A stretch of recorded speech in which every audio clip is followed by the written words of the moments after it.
Hola, buenos días. Bueno, le vamos a acercar la cámara un poco más acá. Ahí estamos. Ahí. Bueno, hoy vamos a ir con este encuentro de los espejos, ¿no? Obviamente hablamos de la proyección. Y hoy vamos a tratar el tema de la pareja, como les dije la vez anterior. Y encontré una información muy interesante en un libro que se llama Terapia de pareja, el yo en la relación, que está enfocado más desde la psicoterapia, ¿no? También habla obviamente del espejo, de las proyecciones y todo este tema, pero va dando un marco, ¿no? Para que nos ubiquemos de dónde viene este asunto, ¿no? De la elección de pareja, por qué tenemos dificultades con la pareja, etcétera, etcétera. Y el comienzo, ¿no? De este libro es acerca de la psicodinámica de la relación de pareja y habla de la teoría de las relaciones objetales. Cada persona aporta a la relación de pareja unas expectativas, deseos, fantasías, conflictos y formas de comportarse particulares. Parte de este material es consciente y moldeable con las intervenciones terapéuticas que desarrollan las habilidades de los miembros de la pareja de escuchar, negociar, comprometerse y jugar limpio. Sin embargo, gran parte de lo que genera el conflicto constante en la pareja se encuentra en el ámbito de lo inconsciente, o sea, no de lo consciente, sino de lo inconsciente, porque lleva una pesada carga afectiva y tiene sus orígenes en nuestras relaciones tempranas, y es mucho menos manejable que los intentos conscientes de reestructurar las interacciones de forma positiva. Creemos que el terapeuta de pareja ha de saber comprender y trabajar con las ansiedades, los conflictos internos y las expectativas que subyacen en estos ciclos repetitivos de conflictos de las parejas con problemas, si quiere tratar con eficacia los que se le exponen para su consideración. Hoy en día existen una serie de mapas conceptuales con los que el terapeuta puede comprender mejor esta psicodinámica oculta en la relación de pareja. Por eso lo que vamos a ir indagando ahora es justamente esta psicodinámica, ¿no? Para que podamos comprender por qué se suscitan estas situaciones. Y vamos a comenzar justamente con el tema del inconsciente. El inconsciente dinámico, o sea que nos está hablando de un inconsciente que está en movimiento, no una cosa que es estanca, ¿no? El principio básico y de mayor importancia es que la conducta está determinada por motivaciones inconscientes y también conscientes. Las inconscientes son las que hay que explorar y entender para poder ayudar a cualquier pareja a alcanzar el equilibrio. Estas motivaciones inconscientes evolucionan a partir de la infancia, cuando el niño en desarrollo se construye un modelo de las relaciones y de cómo funcionan. ¿Cómo construye el niño ese modelo? Obviamente mirando los modelos de sus padres, ¿no?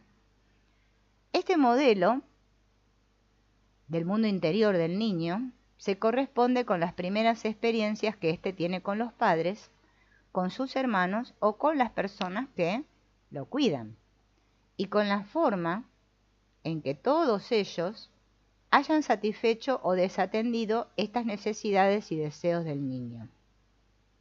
La capacidad emocional e intelectual del bebé es muy limitada. De ahí que sea incapaz de aprender con H intermedia estamos hablando, la realidad de quienes lo rodean y que tiende a experimentar los sentimientos de forma extrema. Las experiencias buenas se idealizan y dan lugar a la fantasía de la omnipotencia y las experiencias malas se convierten en aterradoras y persecutorias.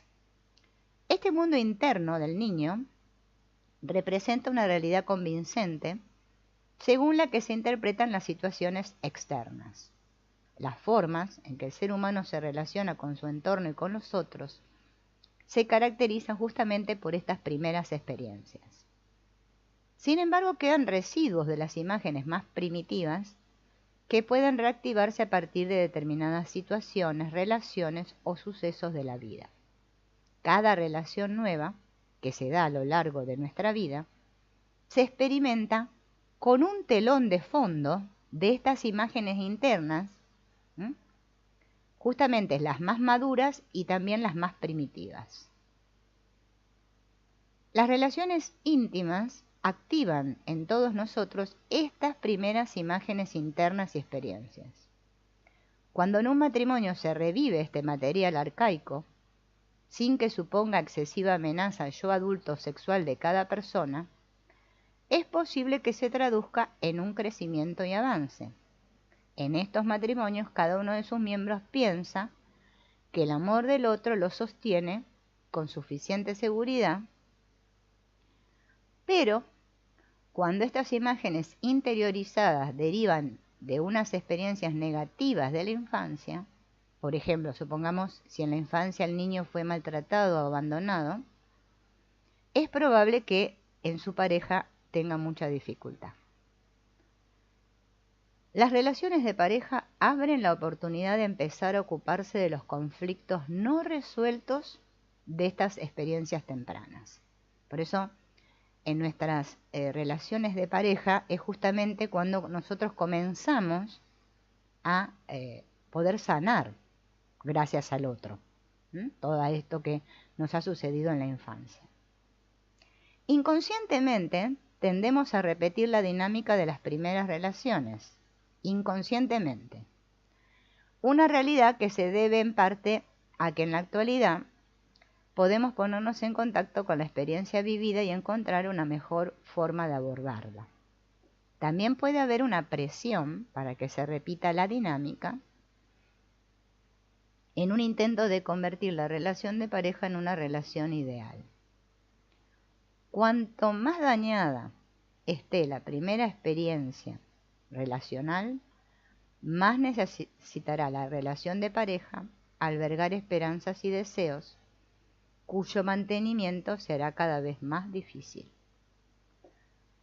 La idea esta que estamos hablando del inconsciente dinámico se ha utilizado para destacar la interacción entre la dinámica de la relación actual y la de la relación pasada. Por eso se llama inconsciente dinámico. ¿Cómo se relaciona mis relaciones actuales con mis relaciones del pasado? Hay una activa interacción entre los procesos conscientes e inconscientes. El inconsciente es dinámico en el sentido de que busca manifestarse constantemente, por lo general ante otra persona que pueda satisfacer las necesidades y los deseos reprimidos. El inconsciente nunca está fijo, sino en un estado de flujo continuo, pues las relaciones nuevas modifican los viejos esquemas y los viejos modelos adquiridos influyen en las nuevas relaciones. Por eso es un ida y vuelta, ¿no? ¿Y qué ocurre en las relaciones de pareja? Esto tan conocido como la transferencia. Ese asunto de la transferencia, que es un término en psicología que se usa mucho y ahora vamos a explicar de qué se trata. La transferencia es un proceso por el que el patrón de relación actual de la persona se configura inconscientemente por la experiencia que esa persona haya tenido de relaciones fundamentales en sus primeros años de vida, en especial durante la primera infancia. Algunas de estas primeras experiencias relacionales fueron lo que la persona necesitaba en su momento. Unas experiencias suficientemente buenas, en expresión memorable de Winnicott, un autor, ¿no? Winnicott, para facilitar un posterior desarrollo emocional. Otras experiencias relacionales no fueron suficientemente buenas, fueron decepcionantes o simplemente no existieron, o tal vez resultaron demasiado agobiantes desde la perspectiva del grado de ilusión o frustración que implicaron para el óptimo desarrollo emocional. Juntas estas experiencias, las suficientemente buenas y las no suficientemente buenas, sientan la base sobre la que la persona desarrolla su agenda de relación o su agenda para la relación, propia e inconsciente. El patrón exclusivamente personal de lo que la persona busca, espera, teme y añora en sus relaciones adultas. Tal patrón se convierte en la lente subjetiva a través de la que la persona, de forma instintiva e inconsciente, percibe y experimenta y por consiguiente gestiona u organiza su experiencia de las relaciones. Aquello que la persona inconscientemente espere ver o que ocurra en su relación será a lo que reaccione, con independencia de lo que la otra persona se proponga. Así ocurre en especial en las relaciones en las que los sentimientos tengan mucha importancia o en los momentos de incertidumbre, ansiedad o tensión en la relación. Lo habitual es que la transferencia se produzca cuando el cliente reacciona de forma inconsciente al terapeuta de acuerdo con estos patrones establecidos en los primeros años de vida mediante las relaciones con los padres y los hermanos. La transferencia incluye los sentimientos hacia el terapeuta, las expectativas sobre cómo comportarse y lo que el cliente prevé del terapeuta. Por ejemplo, es posible que el cliente espere gustar al terapeuta o que éste lo apruebe, que se muestre crítico, que lo comprenda, que lo maltrate, que lo ignore o que lo abandone. Sin embargo, la transferencia no solo se produce en las relaciones de terapia, sino que surge en todas las relaciones, con la pareja, con los amigos, con los amantes, con los jefes y demás. En especial en las relaciones de cierta importancia o intensidad. Sin darnos cuenta, damos por supuesto que los demás reaccionarán con nosotros tal como antes se nos trató, en particular por parte de nuestra madre, padre o hermanos. Y así nos comportamos de acuerdo con tales supuestos. Participar de una relación despierta tantas fantasías y expectativas inconscientes que lo más probable es que la transferencia mutua sea intensa. Una transferencia que puede incluir las transferencias idealizantes más positivas o las experiencias de transferencias más difíciles, hostiles o de rechazo. Las parejas van a llevar a la terapia su transferencia más centrada hacia el otro miembro, pero también llevarán una transferencia contextual compartida. Es decir, las esperanzas y los temores comunes respecto a la capacidad del terapeuta de proporcionarles un sostenimiento terapéutico para su relación de pareja, ¿no? Que es lo que esperamos siempre, que otro externo, ¿no?, nos solucione nuestros problemas de pareja especialmente, ¿no? Vamos a ver qué papel juega el asunto de la ansiedad y la defensa en este tema de las relaciones.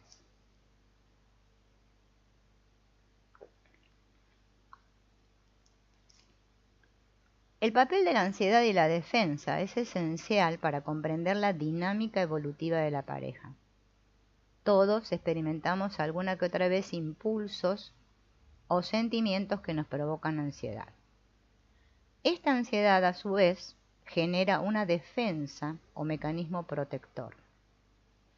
Las defensas ayudan a proteger a la persona de la ansiedad y el conflicto insoportable. Reducen el efecto de una experiencia amenazante porque la pasan del ámbito consciente al inconsciente. Y de esta forma, las defensas pueden favorecer la autoestima y proteger a la persona de los impulsos sexuales o agresivos peligrosos, de los sentimientos dolorosos o de temor. En la relación de pareja, la proyección y la identificación proyectiva, dos mecanismos de defensa de los que más adelante vamos a profundizar, son muy importantes: la proyección y la identificación proyectiva. Con la proyección, el yo puede negar rasgos y necesidades mediante la proyección, como por ejemplo la agresividad, la ambición, la dependencia, la restrictividad y el control o la falta de control, y proyectárselos a la pareja. Este proceso puede interactuar con la identidad de género. Por ejemplo, el varón puede proyectar sus necesidades de dependencia a su pareja femenina y así experimentar a ésta como un ser necesitado. Esta defensa permite al varón distanciarse de sus propias necesidades de dependencia y mantener su identidad masculina de un ser autónomo. También los rasgos positivos se pueden proyectar. Por ejemplo, la mujer puede proyectar su calma y sensibilidad a su pareja masculina y así dar por supuesto que será él quien asuma estas cualidades para la pareja. Esto la protege de tener que preocuparse de su propia insensibilidad hacia los demás. Entonces, ¿qué es lo que sucede en las parejas?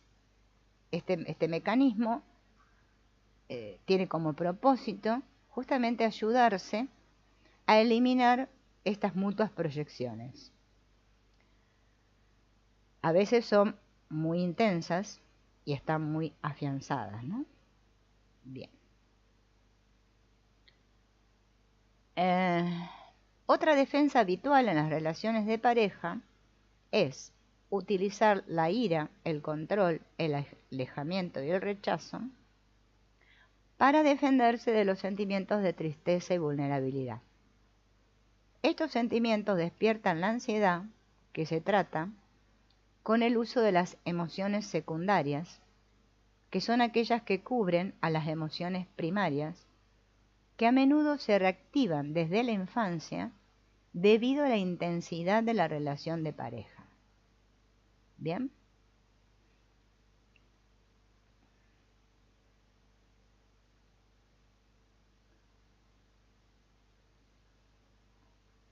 Ahora vamos a continuar con el tema de las relaciones objetales y la terapia de pareja, y veremos los principales teóricos de las relaciones objetales en las parejas, ¿no? Basado en diferentes autores, obviamente especialistas en psicología y psiquiatría. Uno de ellos es Henry Dix, ¿no?, que aplicó esto de la teoría de las relaciones objetales a la relación de pareja. Su libro, que se llama Tensiones maritales, está basado en su trabajo, ¿no?, que hizo en 1950 y 1960 en Londres, con parejas de clase obrera. Y él propone 3 subsistemas que intervienen en la elección marital, o sea, en la elección de pareja. 1. Aspectos públicos como la clase social, la etnicidad y la educación. 2. Los egos básicos, que se centran en aspectos como las normas y decisiones personales, las expectativas conscientes, los valores y las actitudes. Y 3. El ajuste inconsciente entre la pareja, que acentúa las complementariedades inconscientes entre los dos miembros. El autor dice que es difícil que los matrimonios puedan sobrevivir si existen diferencias importantes en 2 o más de estos subsistemas. Más o menos al mismo tiempo que Dix formulaba sus principios de la teoría de pareja, un grupo distinto de un instituto estaba también experimentando con la terapia de pareja, y este grupo, ¿no?, acabó por evolucionar hasta lo que hoy se conoce como el Centro Tavistock para las relaciones de pareja. Y en este trabajo se partió de una amplia diversidad de teorías analíticas que ayudan a comprender esta dinámica, ¿no? Entre ellas la que propuso Freud, la de las relaciones objetales, y la junguiana.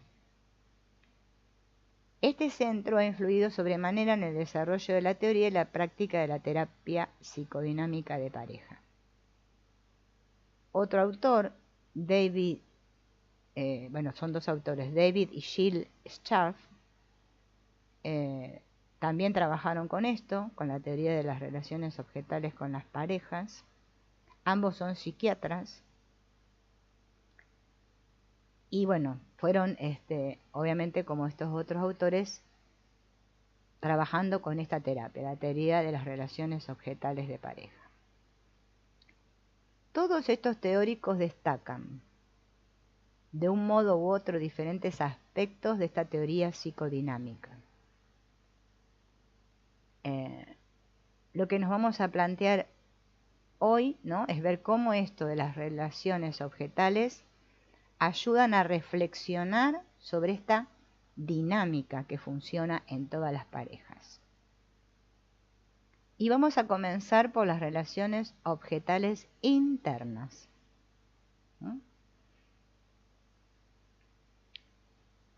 Estas relaciones objetales internas son de gran importancia en los vínculos inconscientes de la pareja.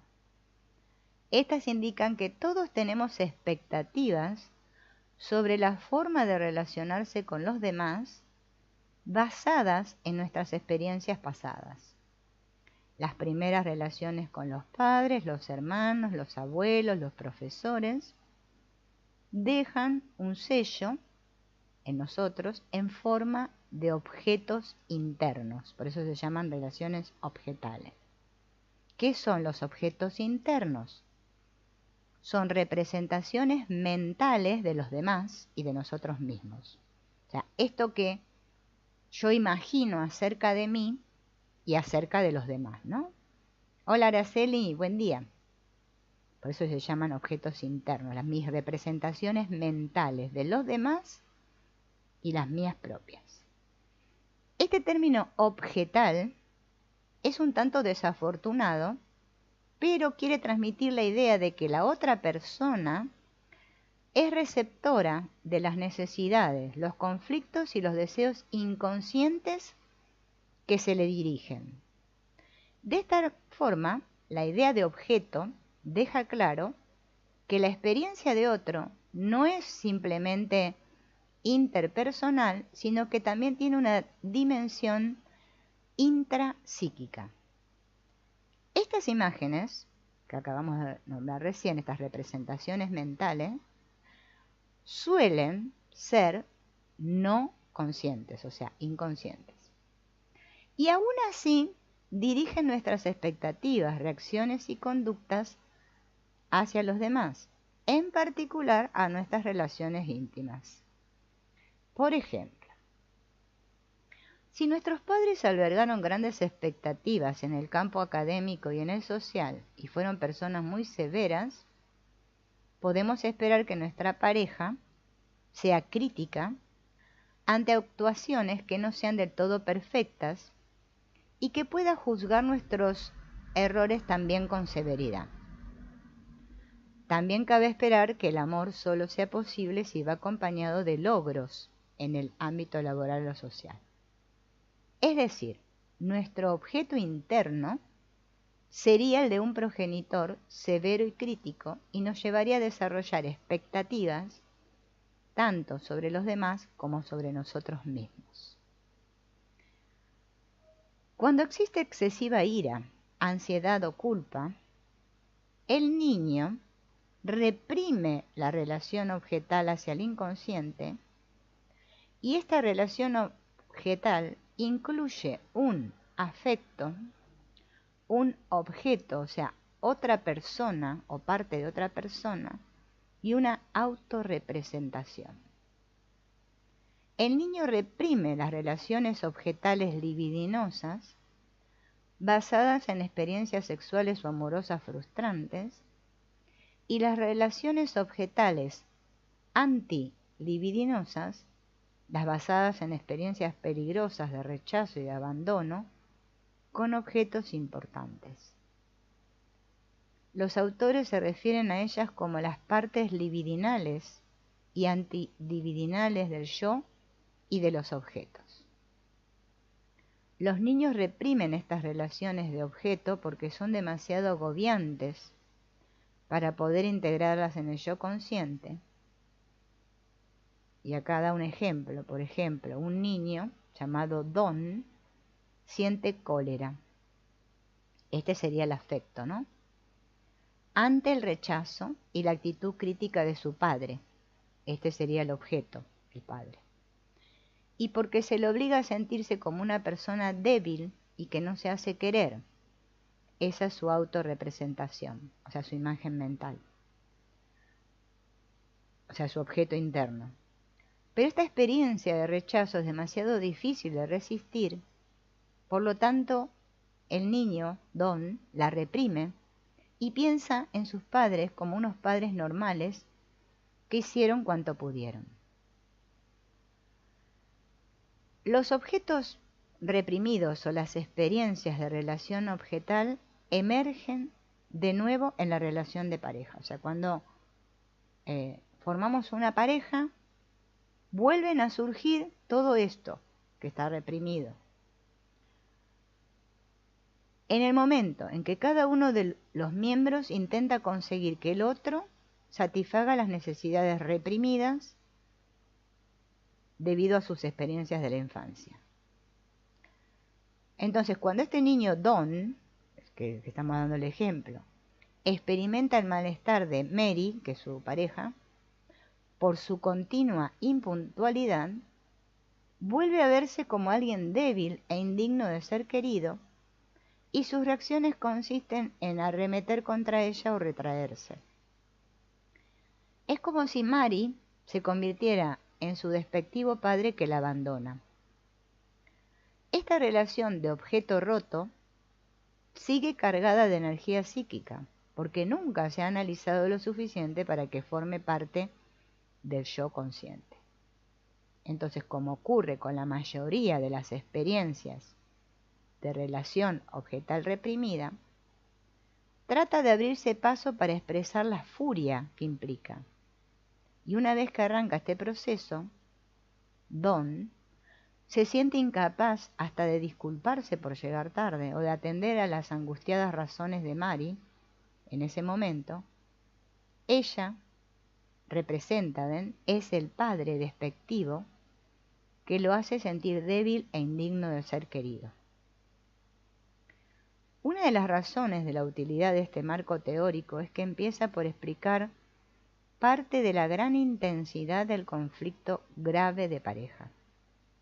Para usar un ejemplo de la parte libidinosa o más apasionada del yo, no solo luchamos por conseguir la atención sexual amorosa y tierna hoy, sino que inconscientemente también intentamos conseguir que nuestra pareja nos preste el cariño del que nuestro distante padre nos privó, y lucharemos con una ansiedad angustiosa que tiene su origen en el miedo que de niños teníamos al abandono.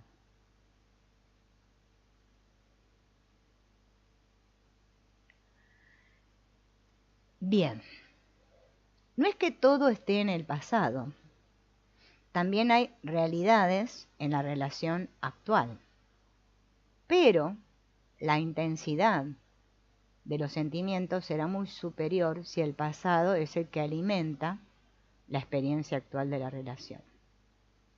A través de los procesos inconscientes de transferencia, proyección, estrés y lucha por el poder, tendemos a reproducir en nuestras relaciones nuestro mundo interior, y nuestras relaciones más íntimas adquieren mayor energía al experimentar de nuevo esta dinámica. De ahí que las personas que son capaces de ser razonables y permanecer tranquilas en otras circunstancias, se pueden encontrar con que en sus relaciones más estrechas reaccionan de manera repetitiva con respuestas emocionales exageradas. Bien.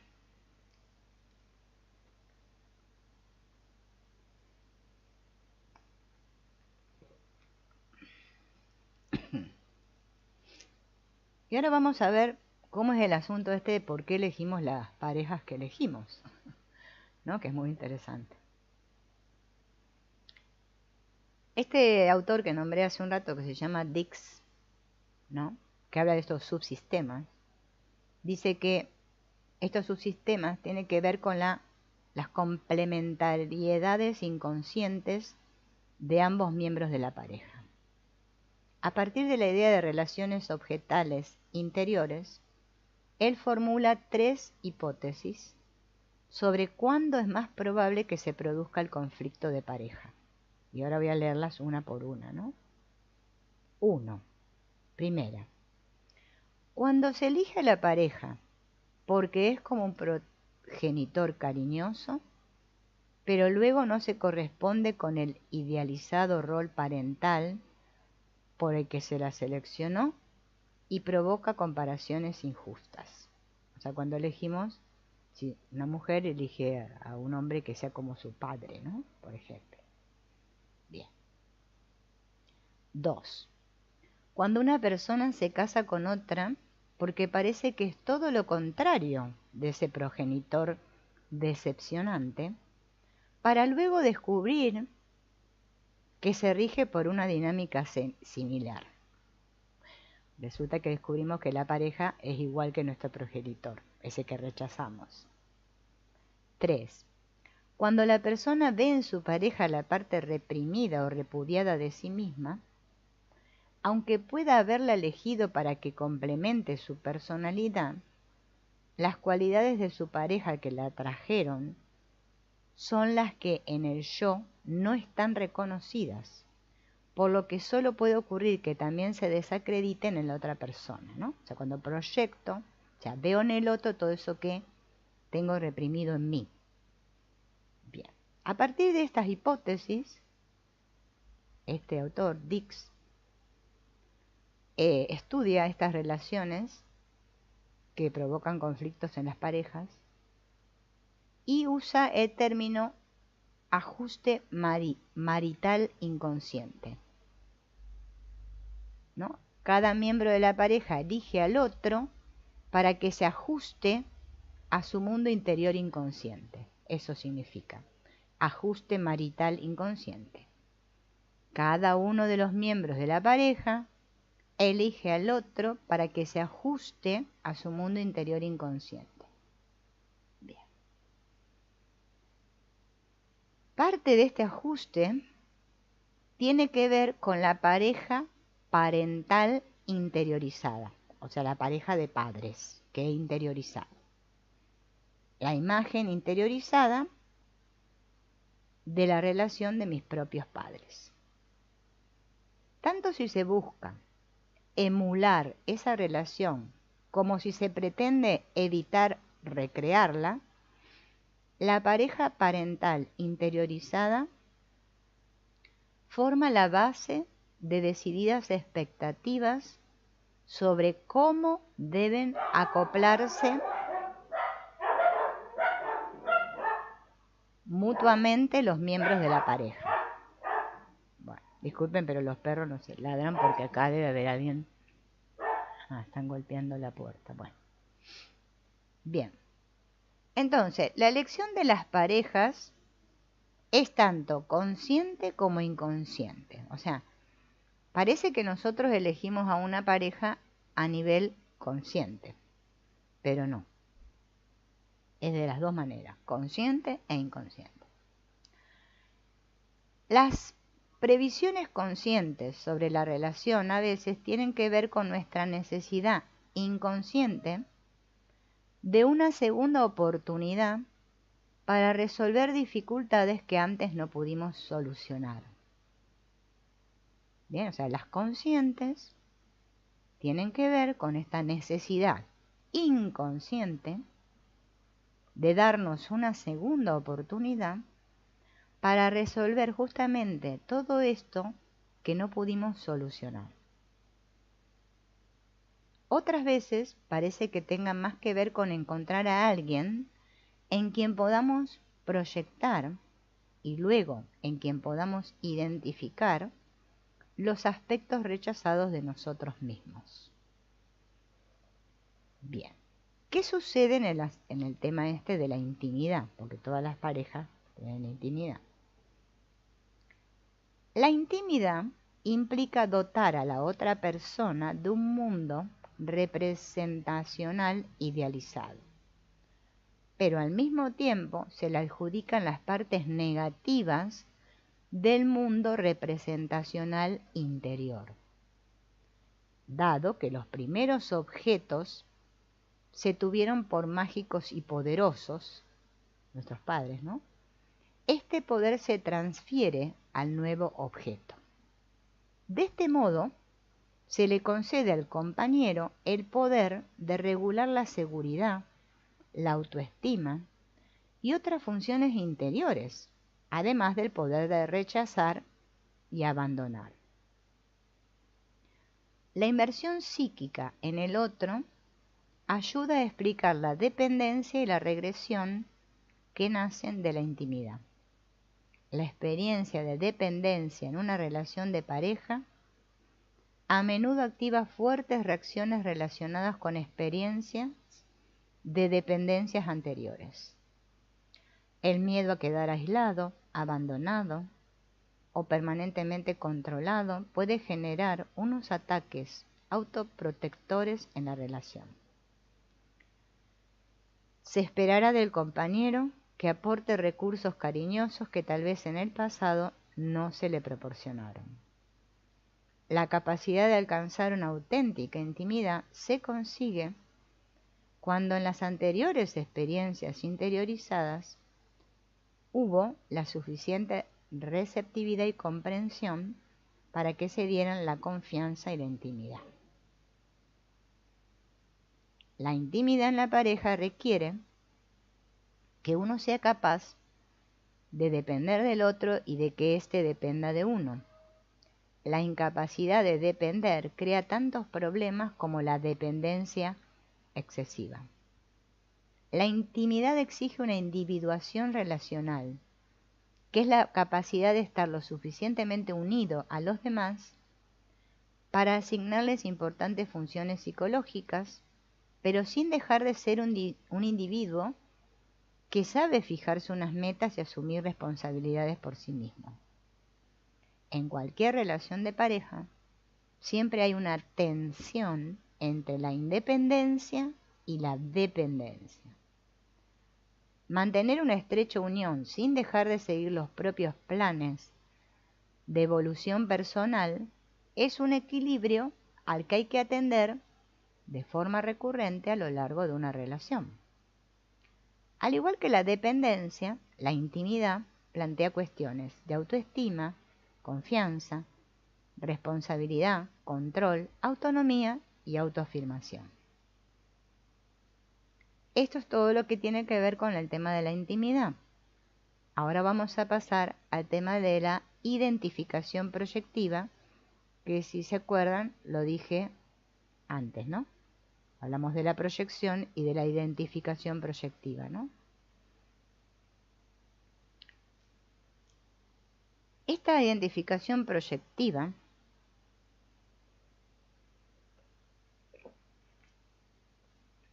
va más allá que la transferencia y se considera un proceso básico en el conflicto de pareja. La identificación proyectiva es un proceso inconsciente que implica una proyección individual de parte de uno mismo en la otra persona y para después inducirle a comportarse en consecuencia con la proyección realizada. Esta parte puede ser buena o mala, o sea, enojada, hostil, persecutoria o despreciable. La persona receptora se identifica con algún aspecto de la proyección y se ve empujada a comportarse de acuerdo con él.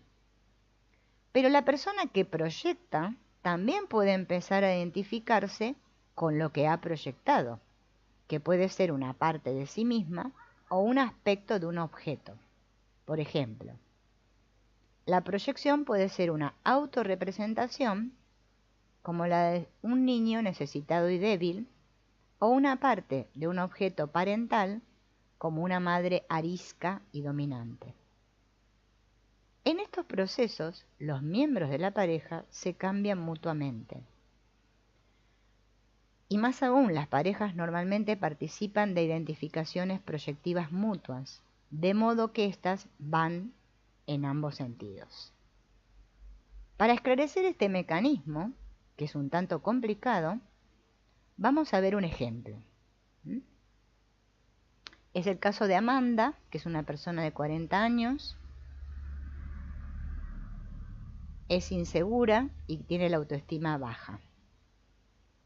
Ella creció en una familia donde no se le prestaba ninguna atención, debido a la estrecha unión entre su hermana mayor y su madre. Esta era una persona siempre abstraída en sus cosas, o sea, la madre, ¿no? El padre no pasaba mucho tiempo en casa, por lo que Amanda creció sin mucho cariño y apoyo. Resulta que Amanda se casa con Alex a los 20 y tantos años, en parte porque éste era una persona segura de sí misma y parecía tener claro cuál era su meta en la vida. Hoy en día, a los 40 años, Amanda piensa que Alex es dominante y no atiende a su necesidad de aliento y retroalimentación positiva. Entonces, ¿qué hace Amanda? Proyecta en él la desatención de su madre y luego suplica cada vez más que se la convenza de su valía personal y sus capacidades. Esta petición constante de aliento y ánimo exaspera a Alex y lo lleva a alejarse de Amanda y a decirle que quiere que ella sea más independiente.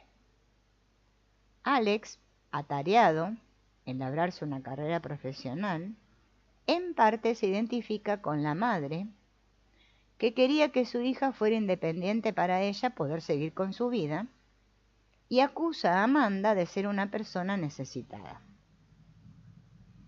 Así, ella siente la misma soledad y falta de atención que experimentaba de niña.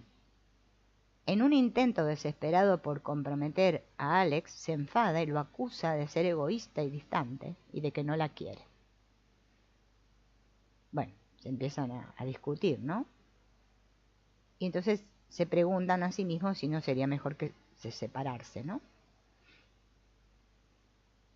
Es como si lo que uno no puede tolerar o teme mucho de sí mismo se colocara en el otro, donde el otro pasa a ser objeto de todos los ataques.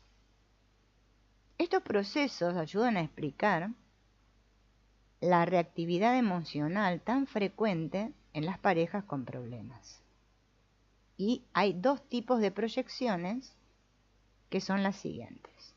La primera, los aspectos subjetivos de uno mismo, como la ira, el enfado, el sadismo y la manía persecutoria. Y dos, los objetos interiores que consisten en figuras que habitan el mundo interior, como la pareja parental ideal interiorizada, un padre maltratador o una madre ensimismada y distante. Lo que empuja a atacar o contraatacar es la interacción entre estos aspectos subjetivos y los objetos interiorizados de uno mismo. Este proceso puede conducir a proyecciones y contraproyecciones más persistentes y malignas, por las que la pareja entra en un círculo vicioso de ataque y contraataque. Un proceso que puede desembocar en la experiencia de mutua aversión, bastante común en las parejas que no pueden separarse, pero que siguen unidas en el desprecio y en el odio mutuos. No se pueden separar porque cada uno arrastra los rasgos inaceptables del otro y debe mantenerlos cerca para mantener el control. Desde la perspectiva de las relaciones objetales, el objetivo fundamental de una terapia de pareja es que cada parte se ayude, ¿no?, a reconocer y recuperar las partes perdidas que se han proyectado a la otra parte de la pareja. Por eso es tan importante esto de los espejos y las proyecciones, ¿no? Poder aprender a ver que el otro me está mostrando eso, ¿no? Esto significa que la persona debe resolver el conflicto interiormente y empezar a ver por qué esos aspectos de sí misma le resultan tan intolerables.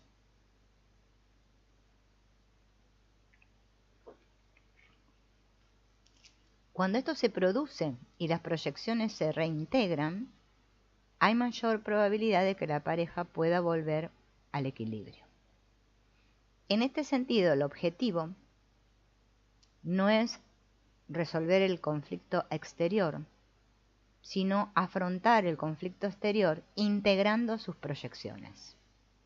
Esto se consigue mediante la interrupción de los ciclos destructores negativos y la manifestación de una comprensión empática de los sentimientos y las experiencias de cada uno de los miembros de la pareja.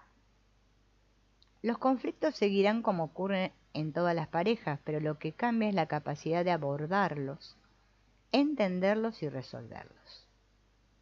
Una vez que se integran las proyecciones, deja de existir la amarga intensidad que anteriormente hacía que el conflicto fuera tan difícil de solucionar.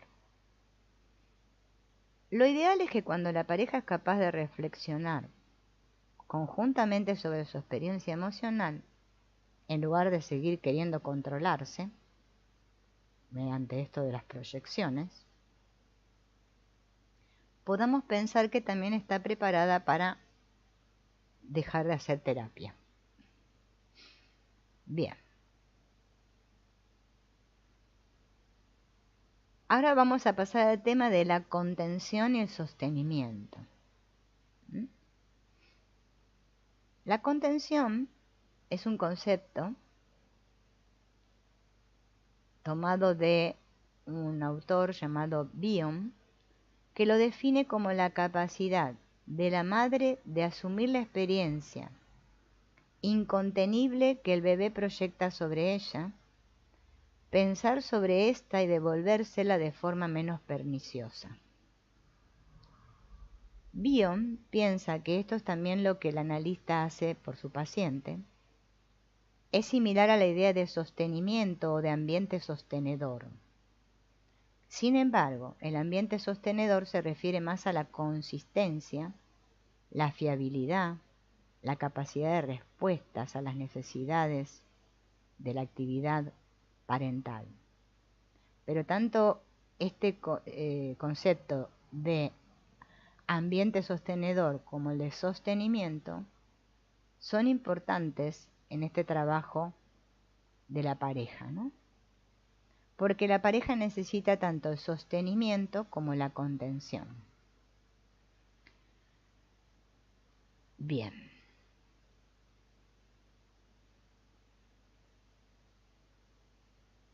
Si los dos miembros de la pareja necesitan la contención continua, se va a producir una lucha para ver quién consigue ser el bebé dentro de la pareja, que es más contenido, ¿no?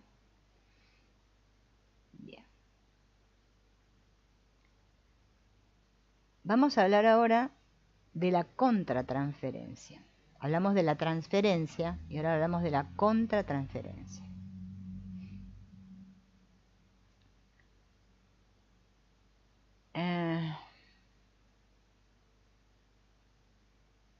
La contratransferencia es lo que usan los terapeutas, ¿no?, en una pareja, empleando ellos mismos su propia contratransferencia hacia la pareja y los patrones individuales como las mejores herramientas para sacar a luz estos procesos inconscientes.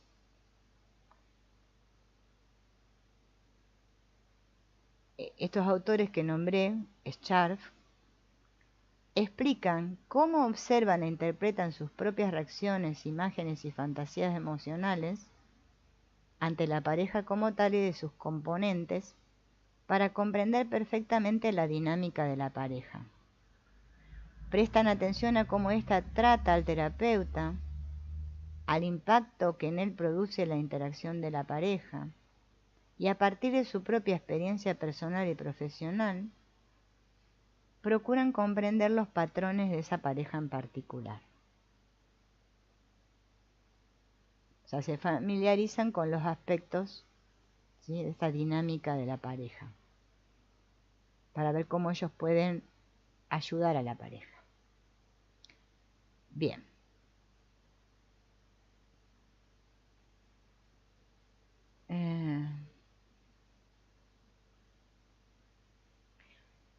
Un autor llamado Winnicott habla de la asociación psicomática de la pareja bebé-mamá o bebé-madre. Y estos autores, Scharf, partiendo de este término, la asociación psicosomática de la pareja bebé-madre, muestran cómo en la pareja adulta hay también una vinculación psicosomática. Esta asociación tiene su origen en la relación de la madre con el bebé, donde la proximidad física y emocional van unidas. Esta relación emocional física, nutriente y de cariño tan estrecha se repite después dentro de la relación sexual de la pareja adulta. La relación sexual es donde la interacción física de la pareja se asemeja a las relaciones objetales de pareja e individuales interiores. La asociación psicosomática debe propiciar un sexo lo suficientemente bueno, es decir, debe expresar la intimidad, contener la frustración, ser una parte de la relación lo bastante buena para reducir la tensión, al tiempo que a veces satisfaga las necesidades y fantasías de la pareja. La idea de suficientemente buena es muy útil. No hay necesidad de que sea perfecta, pero debe ser una actividad satisfactoria e íntima, al menos durante cierto tiempo. Estos autores sostienen que la relación sexual renueva la energía de la díada, repara el desgaste natural de la vida corriente y expresa los aspectos amorosos de los mundos objetales interiores. Cuando es buena, ayuda al mutuo sostenimiento de la pareja. Pero cuando es problemática, también puede agigantar los objetos interiores reprimidos, tanto los de rechazo como los de excitación, pero frustrantes. En este caso, socava la sensación de cariño, de atención recíproca y de seguridad de la relación. La expresión sexual se guía más por fuerzas inconscientes que conscientes, por lo que a menudo es un campo donde es difícil promover el cambio. Y ellos señalan que en una relación sexual difícil normalmente es consecuencia de problemas de relaciones objetales, y que una asociación sexual insatisfactoria añade una carga más a la relación, con lo que se crea un ciclo negativo que se autofortalece. Bien.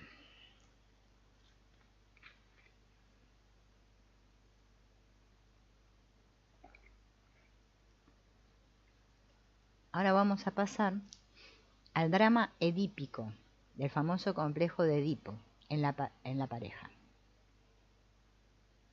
La teoría de las relaciones objetales se ha ocupado primordialmente de cómo se interiorizan las primeras relaciones con los demás para luego reaparecer en la relación de pareja. Pero también se presta atención a cómo los conflictos edípicos posteriores aparecen. Todos sabemos que el complejo de Edipo viene del mito griego, ¿no? Parece ser que los padres de Edipo le ordenan a un sirviente matar a su hijo para salvarse ellos. Lo abandona a su suerte, un pastor lo encuentra y se apiada de él, Edipo se hace mayor y siendo aún joven, mata a su padre sin saber de quién se trataba, y como había anticipado el oráculo, y se casa con su madre.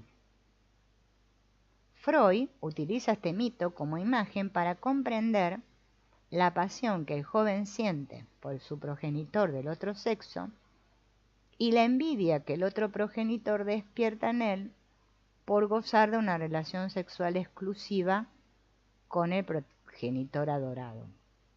En esencia, el conflicto de Edipo es un problema de ansiedad y angustia generados por el triángulo, que para el niño tiene que ver con el hecho de estar excluido de la pareja de sus padres, ¿no? O demasiado vinculado al padre o a la madre. El complejo de Edipo indica lo complicado y a veces devastador que puede resultar pasar de ser 2 a ser 3. Evidentemente, uno de los principales cambios en la vida de la pareja es el nacimiento de los hijos. Los diferentes tipos de angustia tienen su raíz en la inclusión y la exclusión. El bebé se llevará todo el cariño de la madre sin que quede lo más mínimo para el padre. ¿Habrá que mantenerlo distante para preservar la relación de pareja? Cuando la madre ve que su marido sonríe embobado a su hijita, ¿siente que se le despierta la envidia? La llegada del hijo se relaciona inconscientemente con las primeras experiencias de cariño, odio, desengaño y rivalidad con los padres y los hermanos. El drama de Edipo es una tragedia sobre este espacio triangular que obliga a la persona a afrontar la perturbación que conlleva el hecho de ser excluida de la pareja parental al tiempo que forma parte de otra pareja que excluye a la otra persona. Este es el caso de Frank, que tenía 4 hermanas y él era el mayor de los 5, ¿no?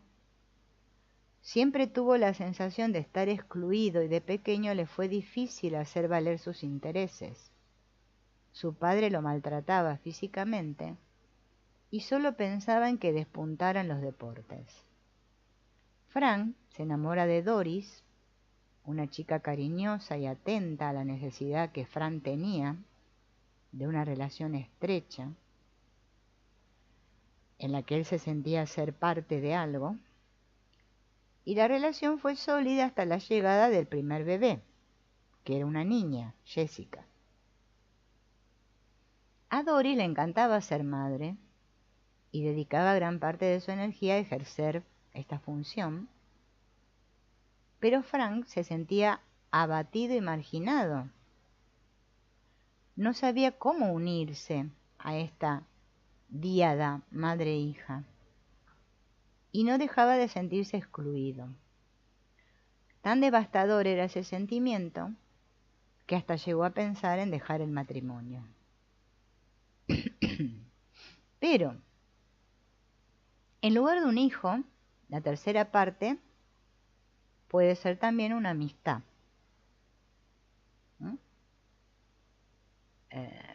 Un interés intenso, una atención obsesiva al trabajo o una aventura amorosa. Como si se tratara de un hijo simbólico. Puede ser un peligro para la cercanía, la intimidad y la exclusividad, y esto genera envidia, odio y celos. Estas experiencias estarán relacionadas con otras primigenias de rivalidad, amor y odio con los padres y los hermanos. Son unas experiencias que pueden favorecer el avance de la pareja o sentirse como una catástrofe, de modo similar a la historia de Edipo. Este es el caso de Susan y Tony, que van a hacer terapia, porque se produce un desequilibrio en la pareja debido a una infidelidad que comete Tony. Esta se produjo en una única ocasión y no existía ningún apego con aquella mujer. Tony estaba horrorizado por lo que había hecho y dispuesto a hacer cualquier cosa para reparar el daño que por su culpa había sufrido su relación de 20 años de matrimonio. A Susan le era extremadamente difícil entender lo ocurrido y estaba decidida a abandonar el matrimonio como maniobra de defensa para evitar sentirse herida de nuevo. Entonces se va analizando esta experiencia, que Susan la vivía como una violación del compromiso matrimonial, y se empezó a indagar en la historia de Susan, en su experiencia con su familia de origen, y salió a la luz que ella tenía otra hermana menor que ella y que era la favorita de su madre, que su padre estaba fuera de casa muy a menudo, entonces Susan no podía recurrir a él en busca de otro tipo de relación.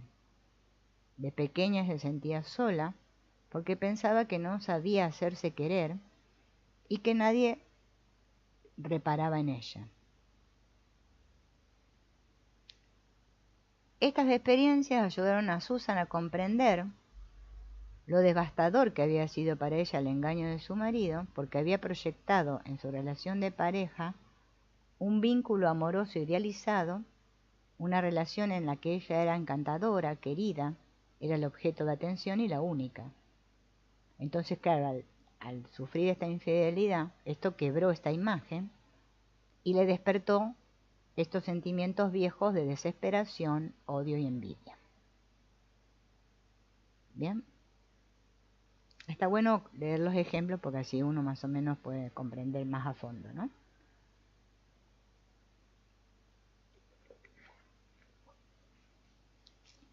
En la relación de pareja generalmente se produce también otra dinámica y tiene que ver con la sensación de sus miembros de estar apresados entre el miedo al aislamiento y el miedo al abandono.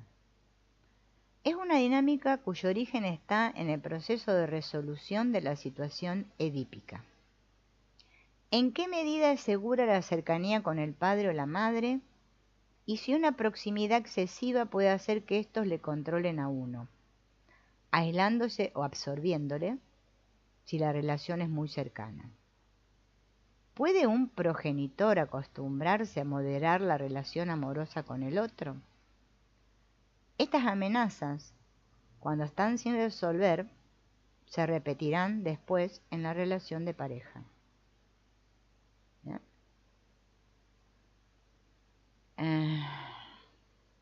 Bien.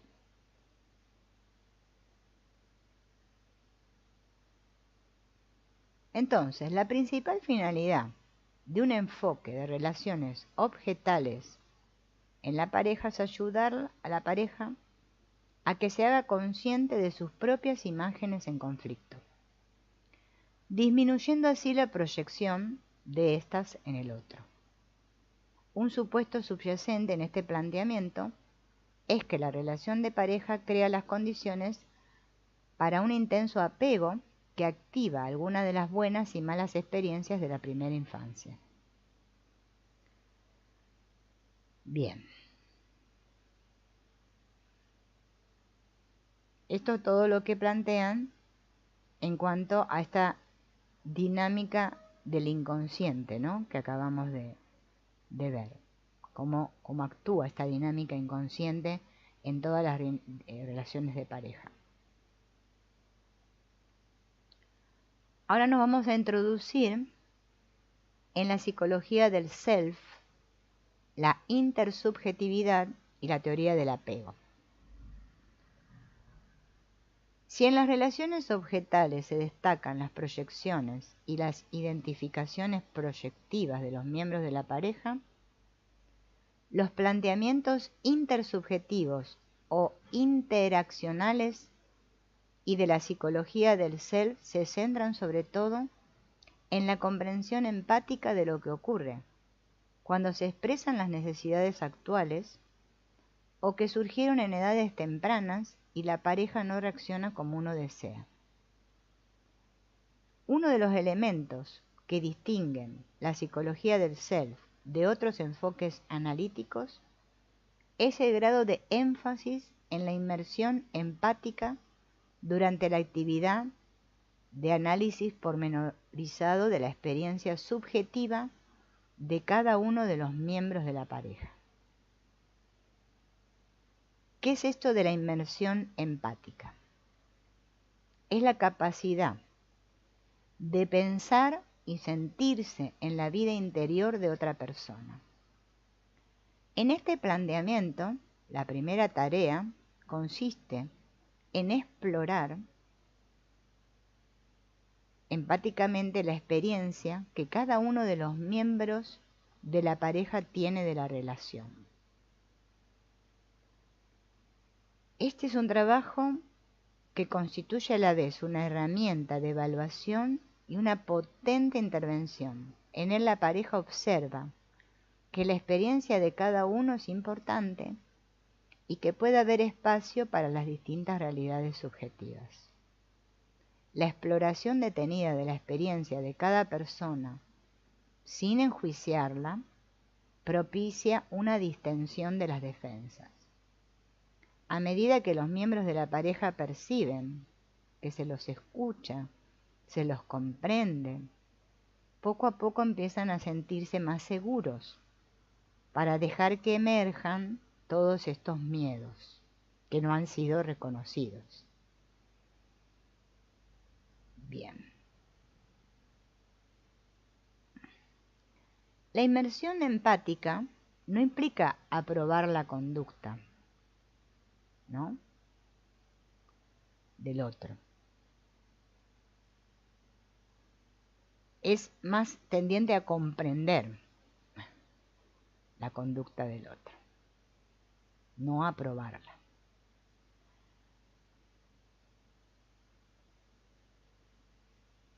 ¿Qué sucede con las experiencias y transferencias de auto-objeto? Las experiencias de auto-objeto conllevan sentirse estrechamente vinculado a otra persona que contribuye a regular el afecto, la seguridad y la autoestima. Su necesidad está presente desde el nacimiento y no desaparece, sino que evoluciona desde unas rígidas formas arcaicas, que ninguna madre podría satisfacer, hasta las capacidades más flexibles para la afinidad de auto-objeto de la madurez. Un aspecto importante de estas experiencias de auto-objeto es el grado de control que inconscientemente se asume sobre ellas. En los momentos de una relación de auto-objeto, la otra persona se experimenta como una prolongación de uno mismo, de modo muy similar a cómo uno se pueda relacionar con una parte del propio cuerpo. Estas alteraciones que el otro provoca en el suave discurrir del funcionamiento del auto-objeto se perciben de manera intensa y provocan en el niño o en el adulto herido el tipo de ansiedad, desasosiego o furor que uno podría sentir si de repente sintiera que su brazo derecho cobra vida propia. ¿De dónde viene esto? De la relación madre-hijo, ¿no? Esta relación madre-hijo demuestra claramente que la regulación mutua se produce mediante el compromiso, tanto verbal como no verbal, y que esta experiencia de la relación de auto-objeto se interioriza en el yo en desarrollo. La sana sensación de sí mismo incluye un sentimiento de cohesión, continuidad en el tiempo, capacidad de influencia y sentimientos de vitalidad y autoestima positiva. La experiencia de auto-objeto en la relación de pareja se refiere a ser capaz de utilizar al otro como fuente de mantenimiento, restablecimiento o consolidación de la experiencia interior del yo. Un autor llamado Kohut decía que un buen matrimonio es aquel en el que una u otra de las partes acepta el reto de ejercer la función de auto-objeto que el sentimiento de sí mismo temporalmente atrofiado del otro necesita en un determinado momento. O, como bromeaba más adelante, es un lugar en el que solo puede enloquecer una de las partes a la vez. Kohut decía que a lo largo de la vida se necesitan 3 formas particulares de experiencias de auto-objeto.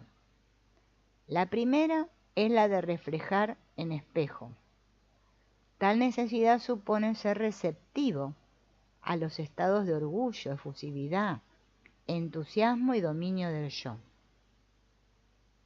Las parejas sienten una intensa necesidad de obtener mutuamente estos tipos de respuestas. Si la alegría de conseguir algo no se puede compartir porque provoca en el otro una reacción competitiva o de resentimiento o de retraimiento en el otro, se van a agudizar las ganas de que sean otros los que miren en nuestro espejo. La segunda forma de necesidad de autoobjeto es la idealización.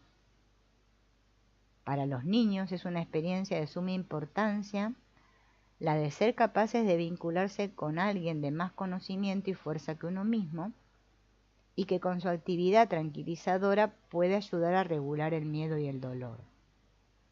En el caso de las parejas, existe la necesidad de que el compañero aporte una presencia que sosiegue, contenga y apacigua al otro, cuando la ansiedad, la vulnerabilidad y el desasosiego superan la capacidad normal de autorregularse. El compañero ejerce provisionalmente las funciones tranquilizadoras, lo cual significa que puede haber una vuelta a menudo a un estado más estable del yo.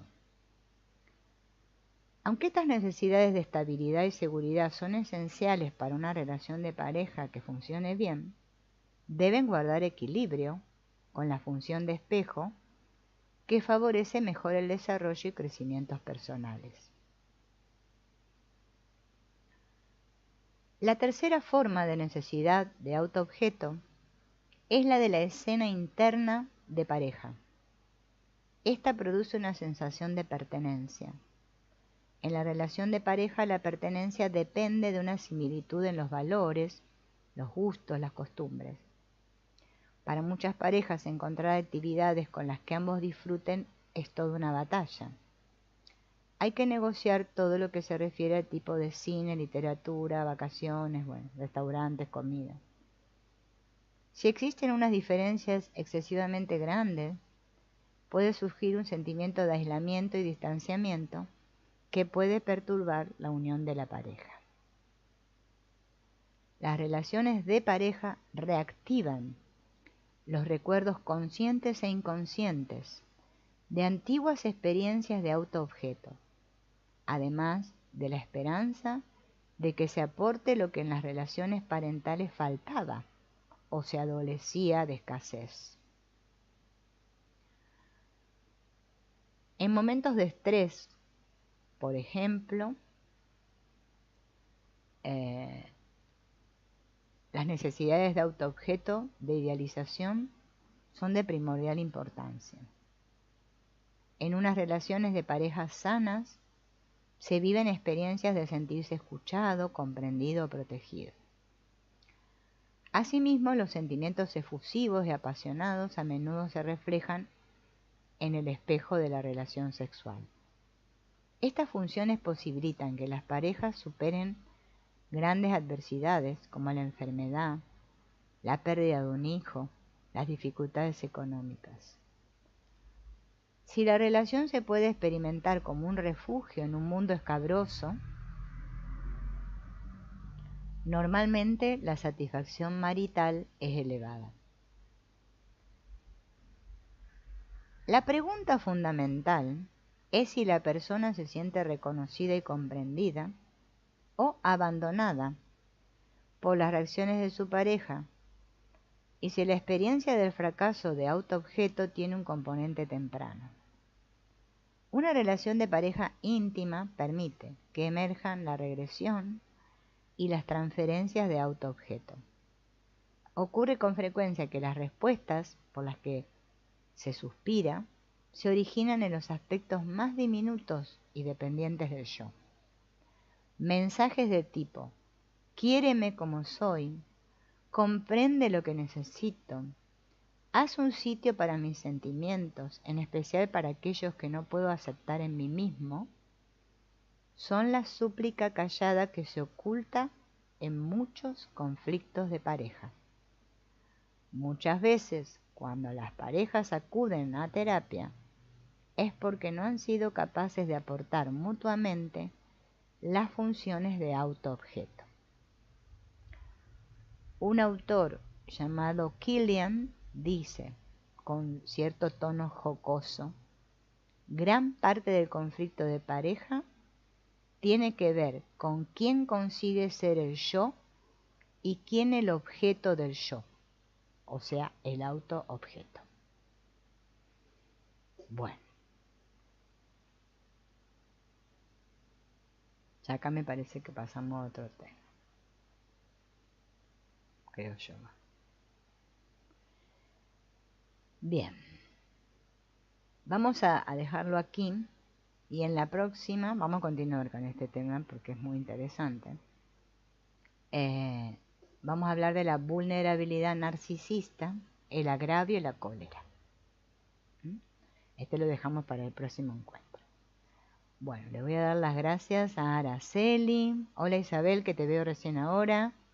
Y a Shirley por acompañarme este ratito. Espero que esto les haya aportado bastante información. Está bastante bueno este libro, en el que se nos va planteando, ¿no?, justamente todos estos temas que salen a la luz en nuestras relaciones de pareja. Y fíjense que todos tienen que ver con la imagen que nos hemos hecho de nosotros mismos y con este tema de las imágenes que hemos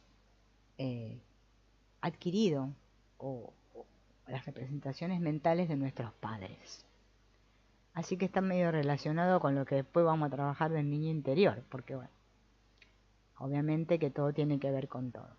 Nos veremos en el próximo encuentro. Chao, gracias por acompañarme.